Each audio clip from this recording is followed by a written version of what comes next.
lâu xóm lệ ngã lắng bu chairman le kan party khoi tu kan elected OB te minister zom tak te le kan kan corporator te Silung Hills Council member than tin te vena hian thu pui lian pui kan nei khan lem lova thu toy te min soi tir te u soi du tlem te kan ya Silung Hills Council election chungchang te po ka soi duwa ka tia thu soi pa ngai mang mai ron tia tiang chon ne thu pui lian pui chu kan nei lo pu ve na thu soi ang da khan tlem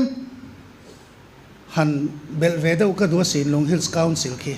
kan kha chiang lo ang renga politics sa kan nia kan kha chiang ve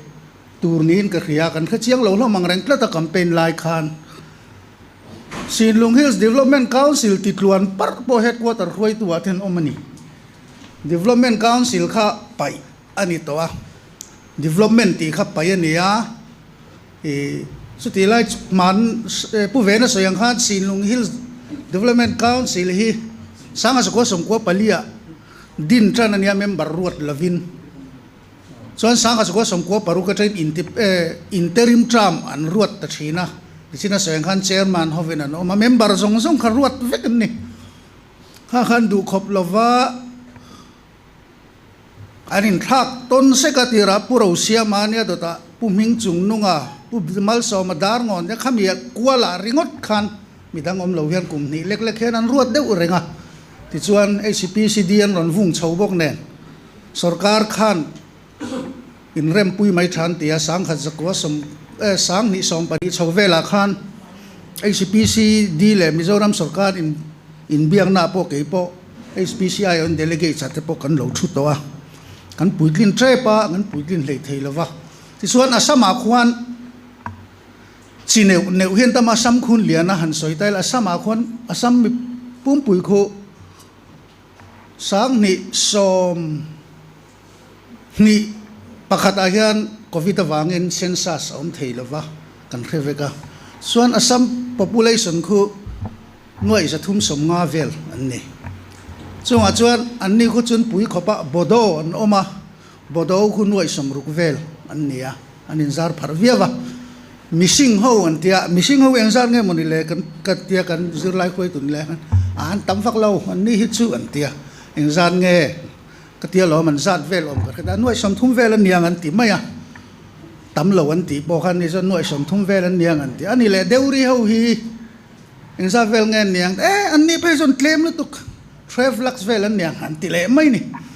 chu tiang vel chu an nia ke ni na tam kan ti him mi state ai chun lo tam viu lem lo ni ti chuan bodo ho khwan tun ma Assam Noi District Council kan nei thina kha Mizo District Council kan ti te kha Mizoram a chuan UT kan ni khan kan paita helam area chimlama chia chuan chun zomania Meghalaya le Assam khwan an pai lovin Meghalaya khwan Garo Hills District Council le Khasi Hills District Council le Jaintia Hills District Council an choma state noya state pumpui khu 6 schedule area nan la om feka keini ro hi chu autonomous district council area so chia so 6 schedule ni in tribal area tia constitution na 6 schedule an zia om chun po ni amaro chu avai pumpui hian tribal area nga ngai ni na kha kan chun zom ta kan ni in ni talawe po min ti chuang lo wa he income tax te po kan choi lo chu ania amaro chu ram kil then khatai na kil khor then khati kan lo ngai tha dewa a politician te po khen soi thiama mar lam po mar thim pui jang kho bung but san ten tia an mani khena war zok khena soi le a chuan he lama kho thang lama te po lo nia tui ku khel ten o ma HPC ho po khan autonomous district council ngia tin hei puming chung nu atuna hian kan zinga om mai thei ani ho hian an underground pu venan se khan pu zelal din lian hi HPC president masaberan ni mai lova adin tu ni HPC din tu ni mar tong po thiam ngia lo nia borai kho thang borai pa khu ni dai boka su tiang vel chuan nia mason na kan du ve min en san ti boruak hian an underground na ti chuan sang khat zakwa som kwa palian lo chua ka in rem na nein kan soyang khan Silung Hills Development Council khadin ni ta kan soyang khan mu mal lo tak khan kal chho ta renga chuan sang ni som pariata Mizoram sarkar le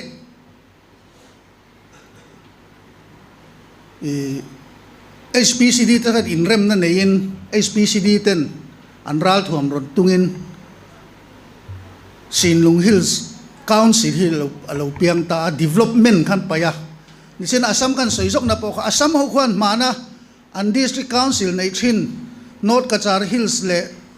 Mikir Hills kan ti thin tuna Karbi Anglong an ti ta ka khu khami an la nei ba ka khan tribal dang in khami kha an ot vesia khatiang enton khan council siam chop an nga ta ni chumi chu Mizoram sarkar khan Congress sarkar khan chumi model enton chuan Parliament dan siam mga 6 schedule ni levin State Act mangin Silung Hills Council hi alo siam ta autonomy en nei lova an thu nei na pot lem amaro chu Autonomous District Council te ni na angin CMEM ti te khan han ti chho ve ti khan council a session ten han nei chu tiang chuan anin function ve ni ti te kha a council chung chang kan kha chiang lo maya kan khiat ve politics om kan ni sia kan khiat ve adika chu kan soi dunya election chung chang a khan kan ho tu te election committee an chang a minister te MLA te po MLA khangin min phu chuak na sa a kan thei tok chu kan campaign thokhat vekin kan khria kan thok rim pon kan khri kai po delia ka kala tun council election kha MLA election ang mai campaign chung re em maya aha thak kan ha viau lo mani party tin ni kai po MLA te training nein Delia ni som ni len ni kata MLA training kan neya ZPM MLA pangalay kan zukala MNF paruk an kala BJP pakhat nen Delia karon ho chau vele ni som ni le pali akhan nilo en tinge ni ka chiang talo kholiana katlang chowa la khop maya kholian he ta dai do tlang nuam nen so ta Manipur ramri kong an lai thar ka wa en khenga Lema office lama changa political advisor kan inang solai sonin Manipur kong hian nai berani ngo palaman is phai lenga train suang pui lona chang hianin direct in kholian chole ta sela sa chang son Manipur kong hai na berania sang ni som paku ha kan Manipur kal ho ngo pabula tui phal le an repair awangin Manipur lam ngan thleng to si tui phal le hi kar khat chung khara ni don an tia PWD thu chuan siam sumi kong asong kan lo honga an black top hlimania kawakal na chan po Manipur khan ramri lam thila an khiat anon duam thila an ti ni lovin an khiat chian lo vai Mizoram lam mual khat khawong kot so anon black top ni so ramri chu thila an duam thil po lo an khiat chian lo wang khan Mizoram mual khat ron black top ringot maya sumi vel ta chu kawa en chiam duwa tu na Mizoram nena in rina takason company pakatin kras arten buna antin sa ti chuan song vel enson kawat heng pheya zana public meeting te kan ne kholian kha akhir viau maya march kan rin ai takin vote kan mutra kan kling do ne mokati mana kholian akhan claim azongin kan tlata a awiyam khop mai ti suana tu ka hole nal nala u ve na bial zong in azing chok ron ei tha ratu ria pheitum kania ratu kha boruak thain kan khesia cho kan ei ringot anga vervek kan pheimai ang vervek so har de tlat vervek ria chilangai ni kan tia ratu ho pon min ui viau tak na in i program ani riak turam le chun timoi na ni e ni chu kan ngai tuam lo vervek so chanangai pheimai ro an tia kan hai puluna te no pang unau no pang puja rakhi tuivol bial ka din lai changa in repop to eng lai po ai zola rong kalpo meron chloreng ne mi na kan ria ka chang via wa atu ka dam dia ite kan han kala hei claim azong in kan han tlinga lo mom khop maya khami kan in than chung changa khan thil dang vak a om lo MNF van chak wang pon lo ni china pu vena na soyang khan MNF ticket chu panga an tling sakordai nor le south so HCPCR anni HCPCR lo chu adana chu ni china pu vena a background na sei lawa HCPC ang khan pu vena dinga independent in adinga HCPC ticket in an ring zuet son HCPC ang in an omta an CM kha thamuana Maharashtra Student Association General Headquarter President ania Silong lam mi khun ni vaitin chuak kun nia ani kha HCPC in biang na delegate cha member ani boka zirlai khoi tu ani boka chu wang chon ani CM ro sen ti ta ta chuan pu ve na hi EM ta HCPC chunga khan in siam that du na alo oma kan soi du khera chu pu ve ne fakom khop thamuana kha pai andua ani kha cancer nan na vein en Calcutta in en kolin om rengani pu ve nei CM mai ro antia ai ka du lo thamuana pu thamuana cancer nan na veya om reng atra ma mang tluan do nem ti po khiat lo paya thak reng ti ka du lo ti tlet ni ti chona kala an pani hian in HCPC chuan an hnot chuak taringot me ni ti chuan HCPCR angin MNF nen thok hovin an sarkar zuita thamuana CM zuita zela ani po IM zuita renga heti anga michu hello khruai tu council member kan nei hi ZPM hi in chuan natur kan nei hle ni ti hi ka khiat pui ve vek opposition ni lai pon engkim ma ka khiat pui ve marpa ka ni ve boka wang hian engkim hi ka khiat pui ve a pu ve na hian du seng chuan CM na chance kha anei na rei to ti chuan kumin kum tir lama khan ni kum to pa ni manem pai le thut kha kum top December advisor kan ni himin HCPC ho khan in thla ka ngan ti le zo munna MNF VC kha ron banga ron chuak chuan set ani pu bol le pu ve nei in election ma khan ML election ma khan ZPM an on in pe man to khim khima siam sanga hi ZPM ina le congress ina kan ti tlin kan thlop tlin independent candidate anni hi tur an family khim khimi PC family an nia ZPM pa ngai sa ve chung kwan ni khim bok anni nen so manen chuan an ti ta pali kan ni ta ke ni lam kha HCPC kha pathum an la ni ta ti son pasari kan ni chia anni ke ni lam panga sarkar na kan lata ni helai kan soi du chu ni china pu w chuan ma soyang khan khati lai po khan invati ma ve tianga in thak hi kan du lo sin sarkar na in thak tak vele power in thak bur politics hi kan du lo sin te kan ti ni kan speaker pu jam te po na kowa HCPC kha eng ti jiang e tu nang hun han in thak thut mai chu achul viau niang mo ateni ani ang ko khan upa trong tam matan chuan ngate in thak ri ngot kan ti khurang tho kha ni achul viau niang mo chu tiang chu ni he tiang ai politics bol lo hi kan du velo tu na po hian ni china putablo na soi thoi kha soi chen ka du sarkar na introm sia mang u an ron ti ni tu na hian ai MNF panga keini pali congress pakhat HCPCR pani nen khan om ta le lam pasari opposition panga kan ni congress at ling om chun khi kholian mi khi MZP kan naw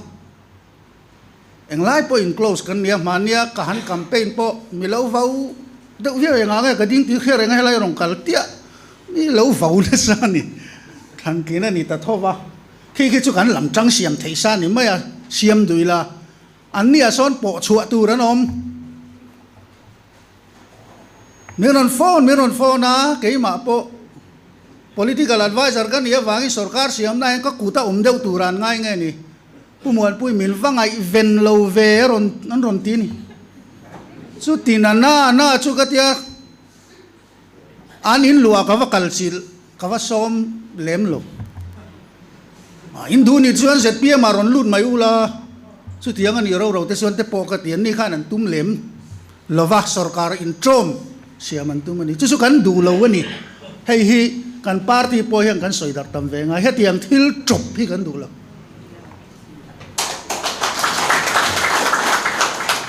ni kuma kum to ma Christmas ma kan sarkar lim khan district council and minority affairs minister pusoi vungan hena chakma MDC enge mozat somrualan vakala kapu kanon ZPM don kan sarkar ngal thei tia pusoi vungan atul lo rem katilo ZPM in tuiwang tak po nilaw kan sarkar le lo ruala min chuasan le mai turin ni khan so wangin sarkar na mga mi sarkar halay po siya ta ve kan tum lo ni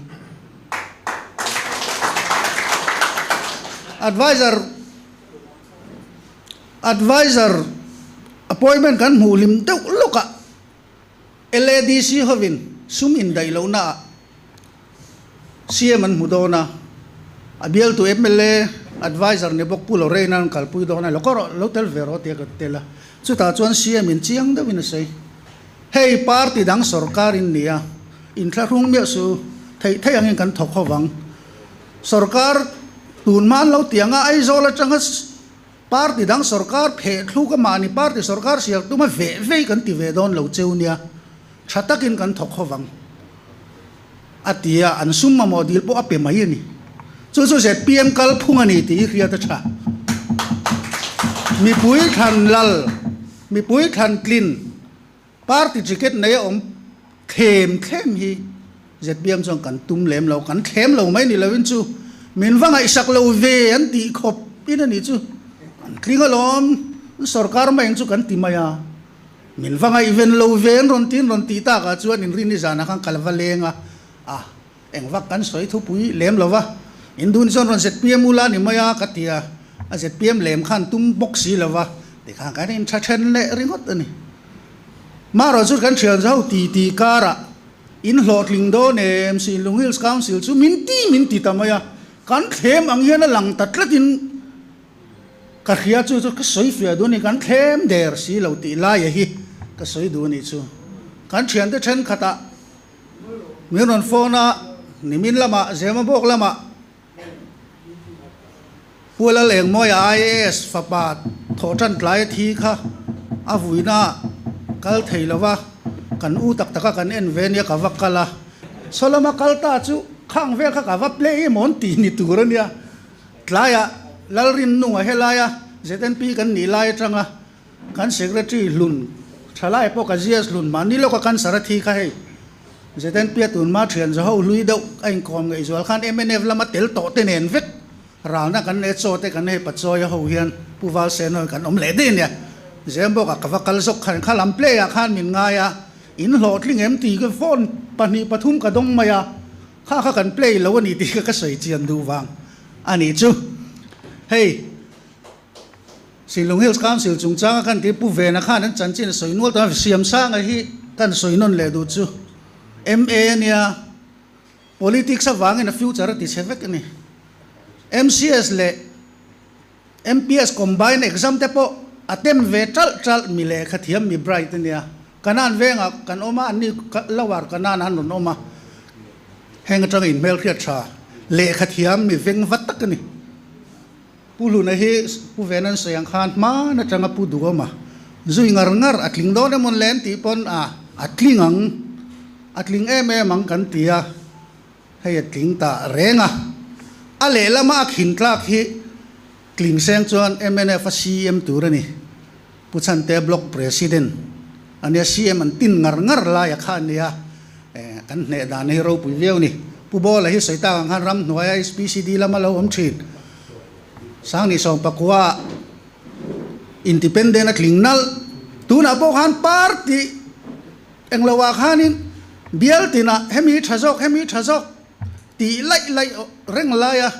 sai pum bial a khwan tu ma ming danga lang lo reng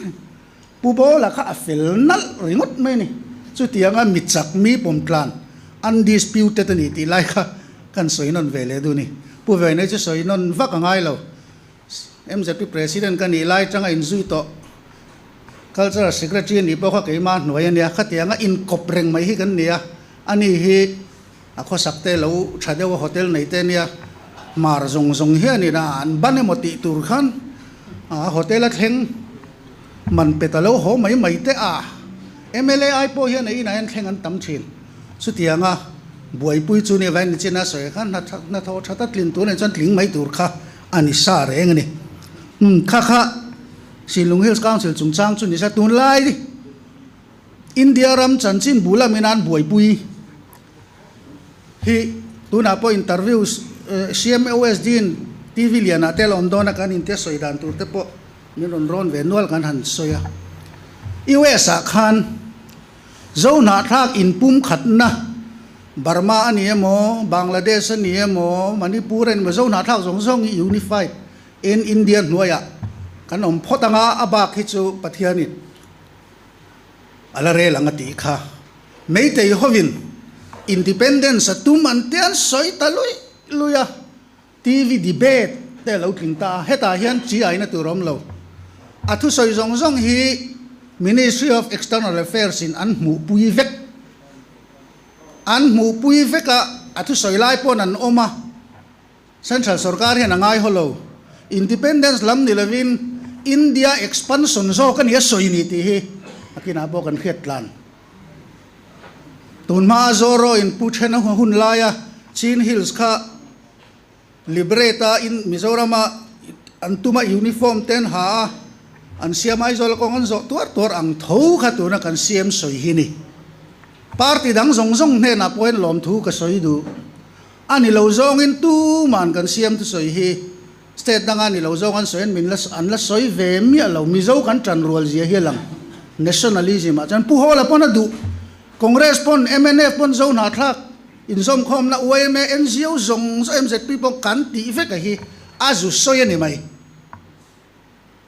chu wang chon eng ma GI na tu ra om lo central mit po kham lem lo ti lai hi kan soi duwa Manipur sarkarin Congress pon party lo aron dem le lui to kan pu hi helai chon mi zo zong kan lung rual na